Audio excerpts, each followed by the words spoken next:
اعوذ باللہ من الشیطان الرجیم بسم اللہ الرحمن الرحیم بیسر ولا تعسر وتمم بالخیر۔ حضرت عائشہ صدیقہ رضی اللہ تعالیٰ عنہ سے روایت ہے کہ رسول اللہ صلی اللہ علیہ وآلہ وسلم پر وحی کا آغاز اچھے خوابوں سے ہوا۔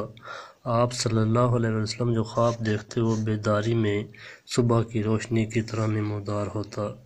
پھر آپ صلی اللہ علیہ وآلہ وسلم خلوت نشینی کی طرف مائل ہو گئے اور کئی دنوں کے لیے زیادہ راہ لے کر غار حرا میں خلوت نشین ہو جاتے۔ جب وہ ختم ہو جاتا تو واپس حضرت خدیجہ رضی اللہ تعالیٰ عنہ کی طرف لوٹ آتے اور مزید زیادہ راہ کے ساتھ دوبارہ غار حرا تشریف لے جاتے۔ اسی طرح سلسلہ چلتا رہا یہاں تک کہ آپ صلی اللہ علیہ وسلم کے پاس حق آ گیا اور آپ صلی اللہ علیہ وسلم غار حرا میں ہی موجود تھے۔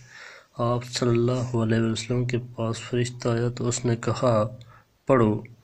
آپ صلی اللہ علیہ وسلم نے فرمایا میں پڑھنا نہیں جانتا۔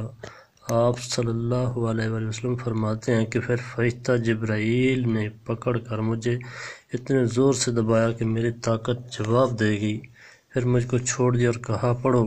میں نے کہا میں پڑھنا نہیں جانتا۔ انہوں نے مجھ کو پھر پکڑا، دوسری بار دبایا اتنا کہ میری طاقت نے جواب دے دیا۔ پھر مجھ کو چھوڑ دیا اور کہا پڑھو۔ میں نے کہا کیسے پڑھوں؟ میں پڑھنا نہیں جانتا۔ انہوں نے پھر مجھ کو پکڑا اور تیسری بار دبوچا۔ پھر مجھ کو چھوڑ دیا اور کہنے لگا اقرأ بسم ربک الذی، اس رب کے نام سے پڑھ جس نے سب چیزیں بنائیں، انسان کو خون کی فٹکی سے بنایا، پڑھ اور تیرا پروردگار بڑے کرم والا ہے۔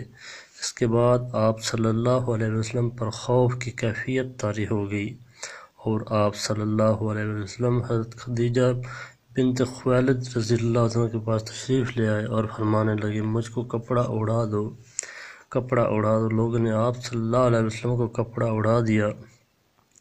جب آپ صلی اللہ علیہ وسلم کا ڈر جاتا رہا تو آپ صلی اللہ علیہ وسلم نے حضرت خدیجہ رضی اللہ عنہ سے یہ قصہ بیان کر کے فرمایا مجھے اپنی جان کا ڈر ہے۔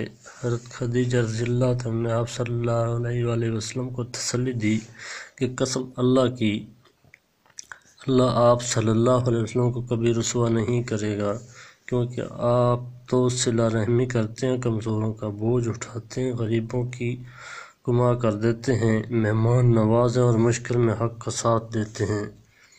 پھر حضرت خدیجہ رضی اللہ تعالیٰ عنہ آپ صلی اللہ علیہ وسلم کو ورقہ بن نوفل بن اسد بن عبد العزی کے پاس لائیں جو ان کے چچا زاد بھائی تھے اور زمانہ جاہلیت میں عیسائیت اختیار کر چکے تھے اور عبرانی زبان کے کاتب تھے اور بڑھاپے کی وجہ سے نابینا ہو چکے تھے۔ حضرت خدیجہ رضی اللہ تعالیٰ نے ان سے کہا میرے چچا زاد بھائی ذرا اپنے بھتیجے حضرت محمد صلی اللہ علیہ وسلم کی بات تو سنو۔ ورقہ بن نوفل نے آپ صلی اللہ علیہ وسلم سے کہا میرے بھتیجے کہو تم نے کیا دیکھا؟ رسول اللہ صلی اللہ علیہ وسلم نے جو دیکھا تھا وہ ان سے بیان کر دیا۔ تب تو ورقہ کہہ اٹھے یہ تو وہ اللہ کا رازدار فرشتہ ہے جس کو اللہ نے حضرت موسیٰ علیہ السلام پر اتارا تھا۔ کاش میں اس وقت تیری پیغمبری کے زمانے میں جوان ہوتا، کاش میں اس وقت تک زندہ رہتا جب تم کو تمہاری قوم اپنے شہر سے نکال بیر کرے گی۔ رسول اللہ صلی اللہ علیہ وسلم نے فرمایا سچ؟ کیا وہ مجھ کو نکال دیں گے؟ ورقہ نے کہا ہاں بے شک نکال دیں گے۔ جب کبھی کسی شخص نے ایسی بات کہی جیسے تم کہتے ہو تو لوگ اس کے دشمن ہو گئے، اور اگر میں اس دن تک جیتا رہا تو تمہاری پوری مدد کروں گا۔ پھر تھوڑے عرصے بعد ورقہ اللہ کو پیارے ہو گئے اور وحی آنا بند ہو گئی۔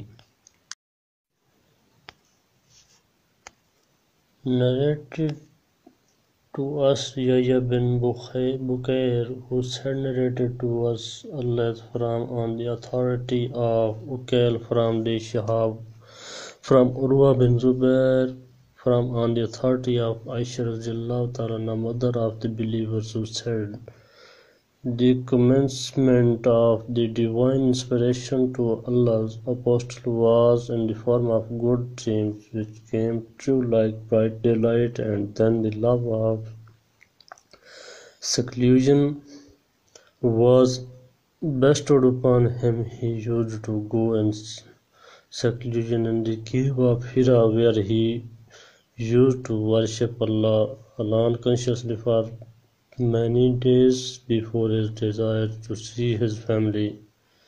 He used to take with him the journey food for the stay and then come back to his wife Khadija to take his food likewise again till suddenly the truth descended upon him. While he was in the cave of Hira, the angel came to him and asked him to read.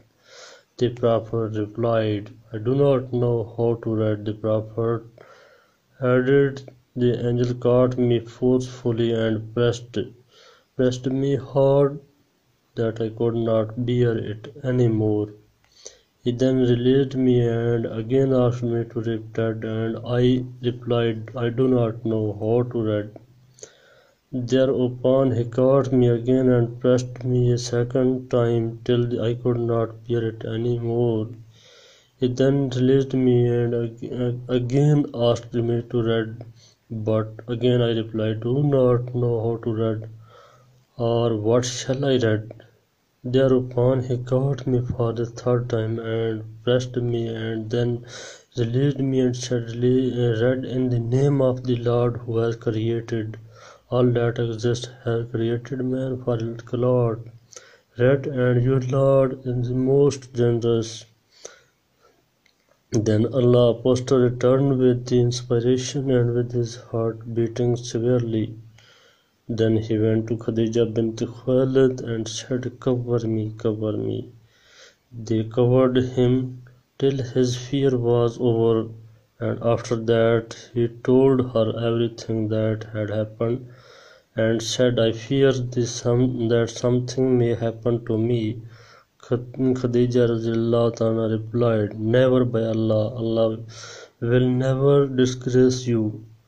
You keep good relations with your kith and kin, help to poor and the destitute, serve your guests generously, and assist the deserving calamity of afflicted ones. Khadija then accompanied him to his cousin Warqa bin Nawfal bin Asad bin Abdul Uzza, who during the pre-Islamic period became a Christian and used to write the writing with Hebrew letters. He would write from the Gospel in the Hebrew as much as Allah was him to write. He was an old man and had lost his eyesight. Khadija said to Warqa, listen to the story of nephew to Warqa. Listen to the story of nephew. Oh, my cousin. Warqa asked my nephew, what have you seen?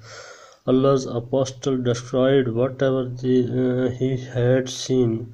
Warqa said, this is the same one who keeps the secrets, angel Gabriel, whom Allah had sent to Moses. I wish I were young and could live up to this time when your people would turn you out. Allah's apostle asked, will they drive me out? Warqa replied in the affirmative and said, any one man who came with something similar to what you have brought was treated with hostility, and if I should remain alive till the day when you will be turned out, then I would support you strongly. But after a few days Warqa died, and the divine inspiration was also paused for a while.